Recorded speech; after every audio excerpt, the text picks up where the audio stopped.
आ रही है उत्तराखंड से बड़ी और अहम जानकारी आपको बता दें। देहरादून जिले में हुई भारी बारिश, जी हां भारी बारिश हुई है। कालूवाला में घरों में अत्यधिक पानी जो है वो भरा है। सूचना मिलने पर एनडीआरएफ की टीमें पहुंची है। एनडीआरएफ ने राहत बचाव कार्य शुरू कर दिया है। तत्काल प्रभाव से लोगों की मदद करने की कोशिश यहां पर की जा रही है। देहरादून जिले में भारी बारिश हुई है, ये इस वक्त की बड़ी खबर आपको बता रहे हैं। कालूवाला के घरों में अत्यधिक जो पानी है वो भर चुका है। तस्वीरें हम आपको दिखा रहे हैं किस तरीके से जो पानी है वो यहां पर अत्यधिक बारिश होने की वजह से भर चुका है। एनडीआरएफ ने राहत बचाव कार्य शुरू कर दिए हैं। बड़ी खबर आपको बता रहे हैं, तस्वीरें आपको दिखा रहे हैं। आप देख सकते हैं किस तरीके से जो पानी है वो यहां पर बढ़ता जा रहा है। देहरादून जिले में भारी बारिश हुई है, तो लगातार पहाड़ों पर भारी बारिश हो रही है। देहरादून में इस बीच जो जानकारी आ रही है वो काफी ज्यादा हो रही है, जिसकी वजह से स्थिति जो है वो काफी खराब होती जा रही है। फिलहाल प्रशासन पूरी तरीके से अलर्ट बना हुआ है।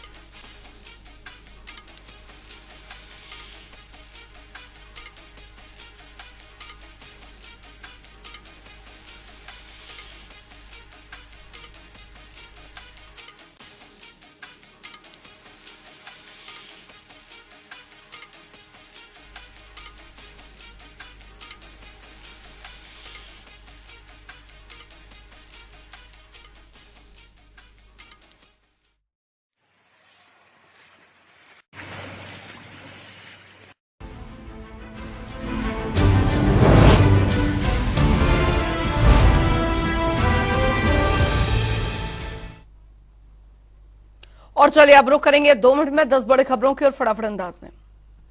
देहरादून के श्री गुरु सिंह गुरुद्वारे में सभा का सम्मान समारोह, सीएम धामी ने मुख्य रूप से की शिरकत। मौके पर आनंद कारज की रजिस्ट्रेशन व्यवस्था को लेकर दी जानकारी।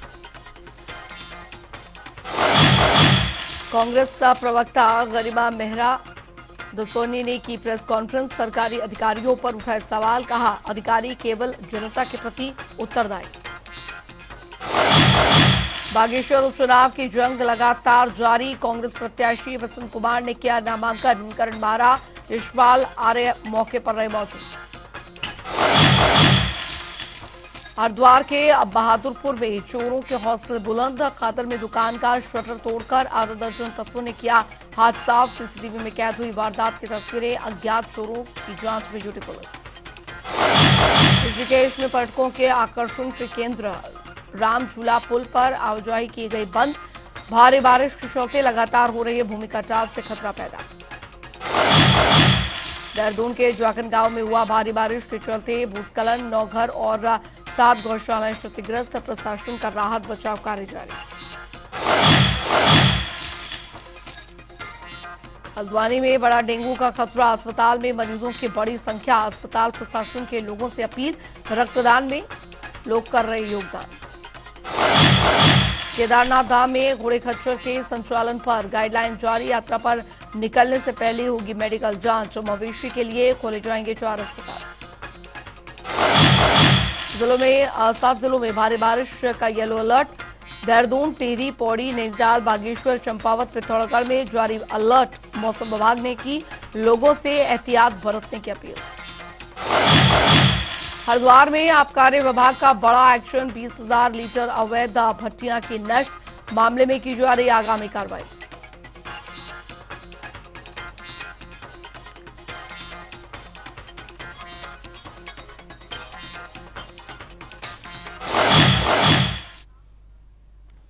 चलिए खबरों में आगे बढ़ेंगे। बता दें आपको कि मुख्यमंत्री पुष्कर सिंह धामी गुरुद्वारा श्री गुरु सिंह सभा के जरिए आयोजित अभिनंदन कार्यक्रम में शामिल हुए। बता दें आपको कि आनंद कारज की रजिस्ट्रेशन व्यवस्था लागू करने के उपलक्ष्य में सम्मान समारोह आयोजित किया था। इस दौरान मुख्यमंत्री पुष्कर सिंह धामी ने कहा कि आनंद कारज मैरिज एक्ट लागू होने के बाद अब महिलाओं और बच्चों को अपना हक मिल सकेगा, और इसके साथ ही सीएम ने श्री गुरु सिंह सभा की ओर से किए गए गरीब कल्याण के कार्यों की सराहना भी की।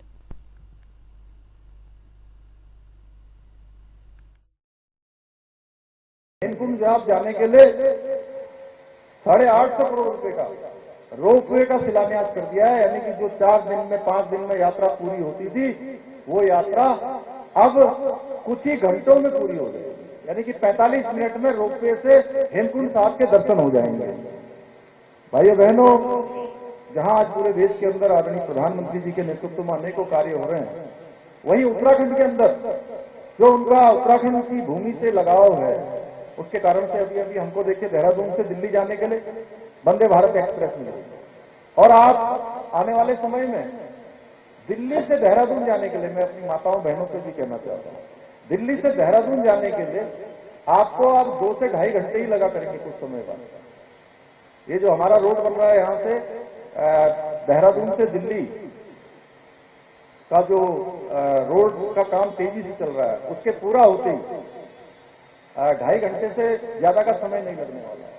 तो ये काम हमारे उत्तराखंड के लिए हो रहे हैं। हमारा हवाई अड्डा आज अंतर्राष्ट्रीय स्तर का हवाई अड्डे की ओर बढ़ रहा है। धीरे धीरे तमाम तरीके से अनेकों कार्य यहाँ पर हो रहे हैं। कुछ कार्यों में अभी विलंब है बरसात के कारण से, बार बार हमारे खजानदार जी कहते हैं यहाँ पर वो है, हमारे मेयर साहब भी कहते हैं, लेकिन जल्दी बरसात के बाद हमारा शहर भी अच्छा हो जाएगा। उसमें भी आदरणीय प्रधानमंत्री जी का बहुत बड़ा योगदान है। उन्होंने हमको जो है एक अच्छी योजना यहाँ के लिए दी है, और आज इस अवसर पर मैं आप सभी का बहुत धन्यवाद करता हूं। हमने जो आनंद मैरिज एक्ट लागू किया है, वो निश्चित रूप से एक मील का पत्थर होगा। वो सशक्तिकरण के लिए भी, समानता के लिए भी, और हम समान नागरिक संहिता का जो कानून यहाँ ला रहे हैं, उत्तराखंड उसके लिए पहला राज्य जो अगुवाई कर रहा है, उसमें भी हमने आनंद मैरिज एक्ट का प्रावधान किया था, लेकिन उसको आने से पहले हम एक कदम पहले चल दिए हैं। तो इसलिए मैं आप सबको बधाई देना चाहता हूं। गुरु घर की कृपा हुई। भाइयों बहनों, उत्तराखंड को श्रेष्ठ राज्य बनाने। उधर देहरादून में राज्य सरकार के सलाहकार समूह की बैठक हुई, जिसमें कि प्रदेश में होने वाले ग्लोबल इन्वेस्टर समिट की रूपरेखा तैयार की गई। बैठक में मुख्यमंत्री के साथ उनके मंत्रिमंडल के सदस्य, शासन के आला अधिकारी समेत राज्य के उद्योगपति शामिल हुए। बैठक के बाद सीएम धामी ने कहा कि इस बार राज्य सरकार का लक्ष्य वर्ष 2018 में हुई इन्वेस्टर समिट से दोगुना निवेश पाने का है।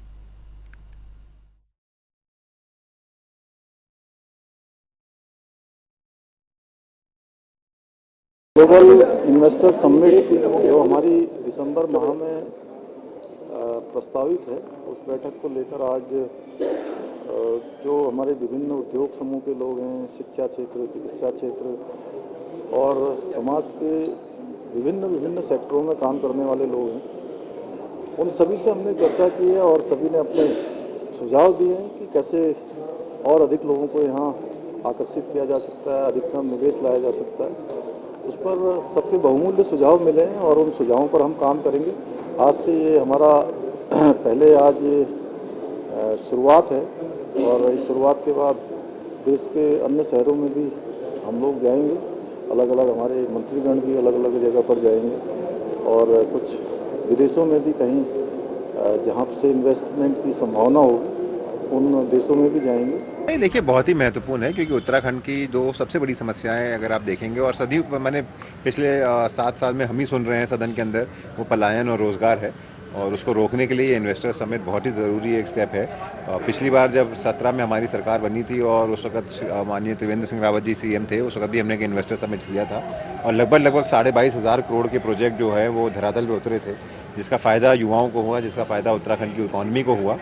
उसी के सापेक्ष हमने इस बार भी एक इन्वेस्टर समिट रखा है, जो कि लगभग दिसंबर में होगा, और उसी को लेकर माननीय मुख्यमंत्री जी ने आज एक मीटिंग यहाँ पे ऑर्गेनाइज करी थी, जिसमें टॉप इंडस्ट्री के लोग थे, सारे अधिकारी थे, मिनिस्टर्स थे, और एक मंथन किया गया है कि कैसे उत्तराखंड की इकॉनमी को आगे और बढ़ाना है, कैसे युवाओं को रोजगार से जोड़ना है। उत्तराखंड सरकार का यह जो प्रयास है, उत्तराखंड की समृद्धि के लिए, लोगों के विकास के लिए और उत्तराखंड की क्षमताओं को वैश्विक स्तर पर पहुंचाने के लिए एक बहुत ही बेहतरीन यह प्रयास है। और माननीय मुख्यमंत्री जी ने स्वयं जिस तन्मयता से, तल्लीनता से और गंभीरता से विषयों को सुना और बहुत समय दिया, तो वैसे भी उत्तराखंड बहुत अच्छा प्रदेश है। यहाँ पर इन्वेस्टमेंट के लिए बहुत संभावनाएं हैं। इस मीटिंग के बाद और जिस तरह की योजनाएं बनी हैं, हमें पूरा विश्वास है कि पूरे देश के लोगों की नहीं, पूरे विश्व के लोगों के जो इन्वेस्टमेंट करना चाहते हैं, जो उद्योग लगाना चाहते हैं, उनकी निगाहें उत्तराखंड की ओर बिल्कुल आगे कदम बढ़ेंगे। मातम बालकिशन जी ने कहा कि हम लोग इतने 1,000 करोड़ रुपया से ज्यादा का हम खरीदते हैं, जड़ी बूटियां खरीदते हैं, लेकिन उत्तराखंड में जो मुश्किल से 100 करोड़ की मिल पाती है। तो मैंने उनको बताया कि आज हम पंचायत एक्ट में अपना उसके परिवर्तन करने जा रहे हैं, जिसमें इस राज्य की 11,203 पंचायतों में हम लोग हर्बल फार्मिंग अलाउ कर रहे हैं कि किसान हर्बल की खेती भी कर सकता है और उसका दोहन भी कर सकता है अपने पंचायत के अंदर, ताकि उसकी आजीविका से जुड़े और हम पे रॉ भी उपलब्ध हो।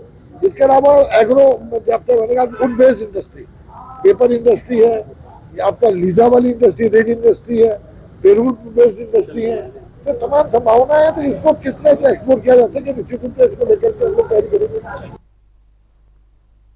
उधर बद्रीनाथ धाम में मास्टर प्लान के तहत निर्माण कार्य जारी है, जिस पर कि अब स्थानीय दुकानदारों और तीर्थ पुरोहितों के साथ विपक्ष ने भी सवाल उठाए हैं। दरअसल निर्माण कार्य को लेकर स्थानीय लोग प्रशासन के खिलाफ आमरण अनशन पर रहे, जिनकी सुध लेने वाला कोई नहीं है। वहीं अब इस पर कांग्रेस ने अपना समर्थन दिया है। कांग्रेस के उपाध्यक्ष मथुरा दत्त जोशी ने सरकार पर धर्म के नाम पर राजनीति करने का आरोप लगाया है।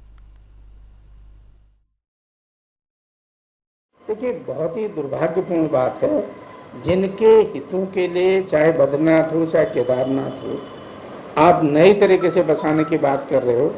आज उन्हीं के हितों पर इस सरकार ने कुठाराघात किया है और पंडा पुरोहित बद्रीनाथ में कृमिक अनशन में थे और आज 4 दिन से आमरण अनशन में बैठे हैं, लेकिन सरकार उनकी तरफ ध्यान नहीं दे रही है। जो सरकार धर्म के आधार पर राजनीति करती हो, धर्म के नाम पर राजनीति करती हो, संप्रदाय के नाम पर राजनीति करती हो, आज उसी सरकार ने निश्चित रूप से बद्रीनाथ के पंडा पुरोहितों के हितों पर कुठाराघात करने का काम किया है। आज हमारा कर्मिक अनशन का 35वां दिन जारी है, कर्मिक अनशन, और अभी केवल प्रशासन से, उत्तराखंड प्रशासन से केवल 2 बारी यहाँ पे आए हैं अधिकारी लोग, और हमने उनको अपनी जो हमारा दर्द है, पीड़ा है, सारा बताया उनको। और हमारी ये जो 10-11 सूत्रीय मांग हैं, इसमें हमने उनको लेटर दिया है। उन्होंने कहा हमको लेटर दीजिए, हम तो अक्षम हैं आपकी मांगों को मानने में, हम आपकी मांग प्रधानमंत्री तक पहुंचाएंगे, पर अभी तक प्रधानमंत्री तक हमारी मांगें पहुंची नहीं हैं। और बद्रीनाथ में मास्टर प्लान चल रहा है। मास्टर प्लान में यहाँ पे कार्यरत जितने भी प्रशासनिक अधिकारी हैं, उनकी विश्वसनीयता पर प्रश्न चिन्ह आ खड़ा हुआ है, क्योंकि उनके द्वारा जो किए गए कार्य हैं वो किसी भी रूप में ना तो संवैधानिक रूप से सही हैं और ना ही इंसानियत के रूप से सही है। क्योंकि यहाँ पे घरों को बिना किसी परमिशन के और बिना किसी नोटिस के और बिना किसी नीति निर्धारित नीति के उनको तोड़ दिया गया है। उधर पीएम मोदी के आह्वान पर देश भर में मेरा माटी मेरा देश अभियान चलाया जा रहा है, जिसके तहत नगर निगम की ओर से हरिद्वार के ललतौरू पुल पर आपको बता दें कि बनी अमृत वाटिका में कार्यक्रम आयोजित किया गया, जिसमें स्वतंत्रता संग्राम सेनानी परिवार शामिल हुए। और इस मौके पर मुख्य अतिथि के तौर पर पूर्व मुख्यमंत्री और हरिद्वार सांसद रमेश पोखरियाल निशंक मौजूद रहे। वहीं सांसद रमेश पोखरियाल निशंक ने कहा कि मेरी माटी मेरा देश कार्यक्रम बहुत उत्साह और जोश के साथ मनाया जा रहा है।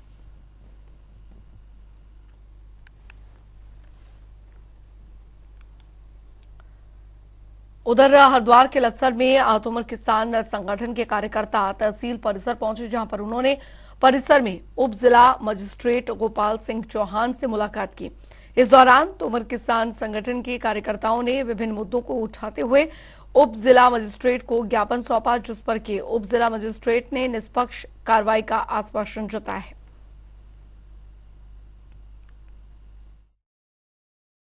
मामला जो है हमारे संज्ञान में आया, हमने खुद देखा भी है, उसमें कोई परमिशन नहीं है, और परमिशन है तो सरकारी जो वो है डंप करने का उसके लिए है, पर वो जो है अलग तरीके से मिट्टी का भराव कर रहे हैं, दूसरी जगह अपना पैसे कमाने का काम कर रहे हैं। और एक जो किसानों के चेक मिल रहे हैं, उनके लिए जो मुआवजा मिलना है वो सही तरीके से नहीं मिल रहा है, और उसकी निष्पक्ष जांच हो, निष्पक्ष तरीके से मुआवजा किसानों को मिले, इसके लिए हम विशेषकर आज एसडीएम साहब से मिलने आए। देखिए कुछ इन्होंने 4-5 बिंदु हैं जो जिसके संबंध में ज्ञापन दिया है और मोस्टली तो जो मुआवजे का जो हमारा काम चल रहा है, जो यहाँ पे जल भरा हुआ था और गन्ने की जो फसल है या अन्य जो फसल है वो जो खराब हुई थी, तो हमारा अभी सर्वे का काम चल रहा है और कुछ गाँव में हमारा हो भी गया है, बल्कि 106 गाँव में हमारा वितरण भी हो गया, मुआवजे का वितरण भी हो गया है। 166 गाँव हमारे टोटल हैं, बाकी पे हमारा सर्वे का काम चल रहा है। 5-7 दिन में हमारा सर्वे का काम कंप्लीट हो जाएगा और मेरा सभी पटवारियों को, तहसीलदार को, नायब तहसीलदार को ये निर्देश दे रखा है कि जिसका नुकसान हुआ है उसको मुआवजा मिलना चाहिए और निष्पक्ष जांच उसकी होनी चाहिए और अगर उसके बाद भी कोई शिकायत आती है तो नायब तहसीलदार की अध्यक्षता में एक कमेटी बना रखी है। अगर इस तरह की कोई भी शिकायतें आएंगी तो उसको क्रॉस चेक भी कर लिया जाएगा। उधर देहरादून में कांग्रेस मुख्य प्रवक्ता गरिमा मेहरा दरअसल दसौनी से ने प्रेस कॉन्फ्रेंस की और उन्होंने अधिकारियों पर अपने पदों का दुरुपयोग करने का आरोप लगाया। उन्होंने 2 पत्रों का हवाला देते हुए अल्मोड़ा और रुड़की में सरकारी अधिकारियों पर विशेष दल के प्रति जिम्मेदारी दिखाने का आरोप लगाया है। उन्होंने क्या कुछ कहा, सुनिए। मैंने 2 मामले बताए हैं, 2 जनपदों के अलग अलग मामले हैं, अल्मोड़ा का और रुड़की जनपद का, जिसमें अधिकारियों ने पीए की तरह काम किया है भाजपा के। ऐसा लग रहा है कि ये सरकारी कर्मचारी या सरकारी अधिकारी ना होकर भाजपा के चरण चुंबक हैं, भाजपा के पेड वर्कर्स हैं, जिन्होंने पहले पत्र में अल्मोड़ा के जिला पंचायती राज अधिकारी ने पत्र लिखकर समस्त ग्राम पंचायत विकास अधिकारी और सहायक विकास। और चलिए इसी के साथ उत्तराखंड की खबरों में अभी के लिए फिलहाल इतना ही। वक्त एक छोटे से ब्रेक का।